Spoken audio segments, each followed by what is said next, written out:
આજના વિડીયોની અંદર મિત્રો તમને વોટ્સઅપના એવા 3 સેટિંગની માહિતી આપીશ જે તમારે કરવા જરૂરી છે, કેમ કે એ તમારા મોબાઈલના સ્ટોરેજને પણ કમ્પ્લીટ રાખી શકે છે અને તમારી ઓનલાઈન એક્ટિવિટીને પણ કમ્પ્લીટ રાખી શકે છે. બરાબર, તો કયા સેટિંગ છે 3 અને જેના વિશે કઈ માહિતી છે એ બધી માહિતી તમને વિડીયોની અંદર હું આપીશ. તો વિડીયો સ્કીપ કર્યા આગળ તમે પૂરું જોજો અને 3 સેટિંગ કરતા તમને શીખવાડીશ. તો ચેનલ પર નવા હોય ને પહેલી વખત આવે તો ચેનલને સબસ્ક્રાઈબ કરી દેજો. તો ચાલો મોબાઈલની સ્ક્રીન ઉપર સેટિંગ નંબર 1. વોટ્સઅપના પહેલાં સેટિંગની અંદર જો કોઈ પણ વ્યક્તિ તમને ઘણા બધા ફોટા કે વિડીયો મોકલતું હોય અને ઓટોમેટિકલી તમારી ગેલેરીની અંદર સેવ થઈ જતું હોય તો એને બંધ કરતા તમને શીખવાડીશ. તો બંધ કરવા માટે તમારે જે પણ વ્યક્તિનું જે હોય એ તમને મોકલતો હોય એના તમારે પ્રોફાઇલ ઉપર ક્લિક કરવાનું છે અને તમારે આઈ બટન દેખાય તમે જોઈ શકો છો અહીંયા, એ આઈ બટન ઉપર તમારે અહીંયા ક્લિક કરવાનું રહેશે. બરાબર, આઈ બટન ઉપર ક્લિક કર્યા બાદ તમારે નીચે આવવાનું છે અને નીચે આ બાદ તમે જોઈ શકો છો અહીંયા મીડિયા લખેલું છે તેના પર તમારે ક્લિક કરવાનું રહેશે. બરાબર, મીડિયા વેબિલિટી અને પછી તમારે અહીંયાથી નો સિલેક્ટ કરી દેવાનું રહેશે. બરાબર, એટલે તમે ગમે તે તમને પણ મોકલશે અને તમે ડાઉનલોડ કરશો એ તમારી ઓકે કરશો એટલે તમારી ગેલેરીની અંદર સેવ થશે નહીં. તો આ રીતના તમે તમારું સ્ટોરેજને પણ કંટ્રોલ કરી શકો છો. Setting number 2. વોટ્સએપના બીજા સેટિંગની અંદર જો તમે ઓનલાઈન હોય અને કોઈ પણ વ્યક્તિ તમને ઓનલાઈન જોઈને મેસેજ ટોકવાનું ચાલુ કરી દેતો હોય તો તમે ઓનલાઈન હોય તો પણ એને ઓનલાઈન ના દેખાય એવું સેટિંગ કરતાં તમને શીખવાડીશ. તો એવું સેટિંગ કરવા માટે તમારે ઉપર સૌથી પહેલાં 3 ટપકા દેખાય તેના પર તમારે અહીંયા ક્લિક કરવાનું છે. તેના પર ક્લિક કર્યા બાદ સેટિંગની અંદર જવાનું છે.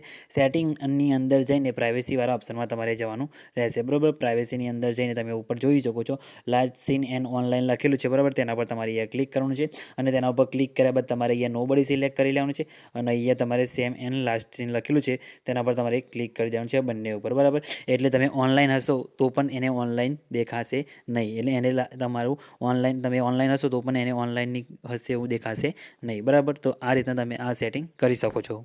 Setting number 3.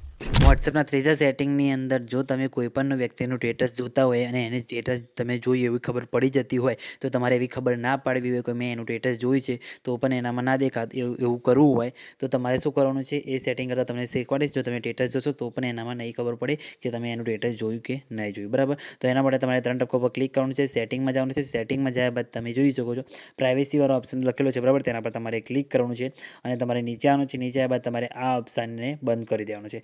આ ઓપ્શન તમે બંધ કરી દેશો એટલે તમે ગમે તેનું પણ સ્ટેટસ તમે જોશો નહીં તો પણ એનામાં નહીં બતાવે કે તમે એનું સ્ટેટસ જોયું એનામાં તમારું સીન દેખાશે જ નહીં કે આ વ્યક્તિએ મારું સ્ટેટસ જોયું એવું. તો આ ઓપ્શનને તમારે બંધ કરી દેવાનું છે એટલે તમારે એને ખબર નહીં પડે. બરાબર, કે તમે એનું સ્ટેટસ જોયું કે નહીં જોયું. બરાબર, તો આ રીતના તમે આ વોટ્સઅપના 3 સેટિંગ કરી શકો છો.